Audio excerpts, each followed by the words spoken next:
The question says, what is a number? What do these three numbers that are in the box on the side equal in standard form? I want you to write that answer in your box right here as we are taking a look at that. So if I was going to look at it in standard form, think about where your decimal is. Please write that right now. Here's the decimal. This means to move it 3 places. This one 4 places. This one is telling us to move it 1 place. So if I look at all of those, they should all be equal to 3,000. Does that make sense? Every single one of those is 3,000 if I was looking at it, right? This first one was telling me to move my decimal point over 3 places, which would mean 3 zeros. That's 3,000. This one 4 places, which would be 3 zeros. And this one you'd be moving it back. So it says, which ones are written in scientific notation? The only one that was written in scientific notation was our first one, right? This is the only one that was written in scientific notation, was our very first one. The first number has to be a number that's between 1 and 10 times 10 to a power, okay? So we had 3,000, and you should have had the first one. And our reason is because between 1 and 10 times 10 to a power. Greater, we might take a look at their exponents. And as we look at the negative exponents, this negative one, this is larger. So if we are looking at it, the 4 times 10 to the first should be larger. This is our larger one. Here is our 4 times 10 to the negative one. That is greater than 8 times 10 to the negative 3. These were in scientific notation. This is written in standard form. If we were asking how much greater, if we want to know how much greater, got to decide if we want to know how many times greater or how much greater. So when we look at this question, as we are looking at this one, a lot of what we're going to be doing today is we're going to be looking at how many times greater. How many times greater means we're going to put the 0.4 and divide it by 0.008, if you please write that down. 0.4 divided by 0.008. That is going to give us 50. Now, the homework that you had to look at, we're going to go back to that homework in just a minute, but if you would please turn to page 28 as soon as you finish writing this.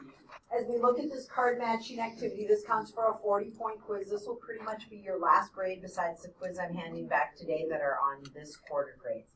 I haven't entered the quiz yet, but I have written down the score, so hopefully I'll get that done later today.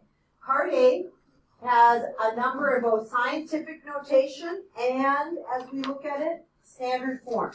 So you will notice this set of cards that you're going to get, like I might have 400 million meters and 2 times 10 to the 0. So scientific notation on the bottom, and you're going to notice that 2 of them are blank. The blank 2 should not go together. Hint, okay?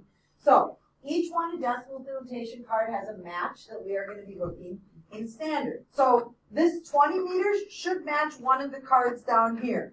This next one of 60, there should be one that matches it. So you're going to match up the top and the bottom card, scientific and standard notation. So you'll do those. It says 2 blank cards have no match. They don't go together. That's my hint to you. Okay?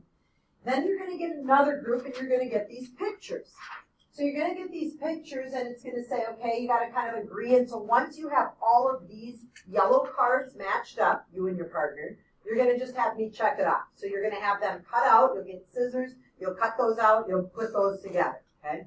Then the next set of cards are these pictures. So the picture cards, you have to match and you have to say, oh, you know, I think the height of the tree, so if you think about how tall trees are outside, is this, the distance from the earth to the moon. Oh, the height of the door. The height of the door, if I'm using a meter stick, might be like 2 meters. It's probably not 3 meters, right? So I'll set out a meter stick so that you can look at those. So they have different measurements.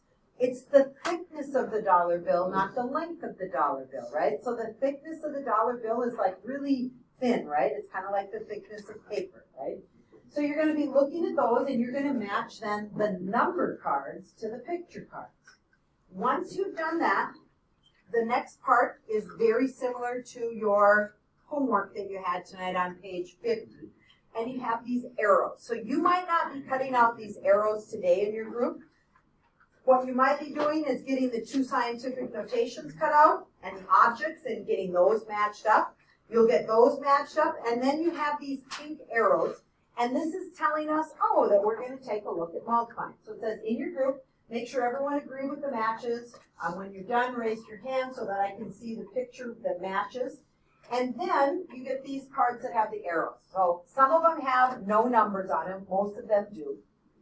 It says you'll place an arrow card between various matching groups as we are looking at those. And so what we are going to be trying to do is we're going to be positioning them so that I take, the length or the thickness of the dollar bill times 1,000 is going to give me one of the other pictures. So as you look at this, it says you may choose to start with an arrow times 3 on it. There are two objects that have measurements that one object is 3 times the other one.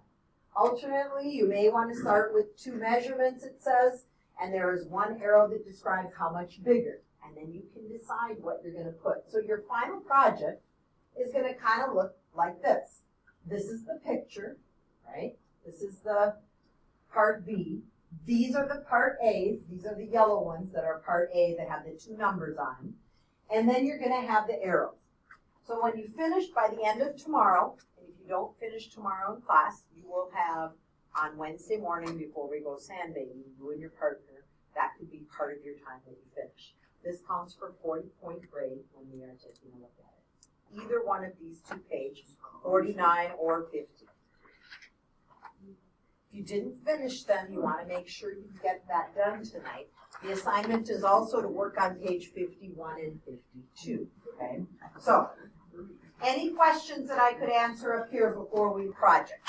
If I take 0.01 and I take it times 4,000, what do you end up with? 40. Here is 40. These numbers were both in decimal notation. Both of these numbers had to come from here, from this column, okay? This one says, what would you take times 50,000 to get another number in this table? There are 2 of them. So if I'm looking at these numbers, I have 8 times 10 to the negative 4. And how did I figure this out? I just took a bunch of these numbers and I multiplied them. What is 8 times 10 to the 4 written in standard notation? It has a total of 4 zeros, right?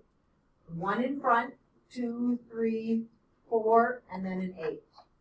If I take this 0.0008 times 50,000, what did you end up with? You're multiplying that. So this is how those arrows are going to work in the project. Some of you haven't grabbed the calculator or aren't looking at it, but those of you that have, when you put 0.0008 times 50,000, we ended up with, someone have it, want to raise their hand, what they got? Yeah, 40. Same answers we had here. But I can't write 40, I want to write it in scientific notation. So 40 in scientific notation is the same as 4 times 10 to the 1. So I'm going to put 4 times 10 to the 1. Is this actually 40? Yes, but they ask you to write both of these answers in scientific. Now, if you got another one of these, there are at least 2 more and 1 more in each of these categories. But that's how when you look at these arrows on this project and you finish this, this is what it looks like. I'm going to hand out, once you get in your groups, the rubric for grading. So you know the problem made sense. With help, I understood it. Your goal is a 3. I can look at the information and figure it out. I can evaluate the progress of my work. I stayed focused throughout the project. Communication, the poster was adequately designed, occasionally had some hard times. If I'm looking at representing numbers and decimals, with some help, I was able to match them. Without any help, it's going to give you that 4 if I'm looking at it, right? With some help, I was able to match the picture to the card. Without any help, that's how you're going to get a 4. So I am going to be grading you and your partner on these as you are looking at it. But I am going to give each of you a rubric because some of you will end up, like maybe your partner isn't here the second day and you got to finish it and then they got to finish it themselves. Okay? So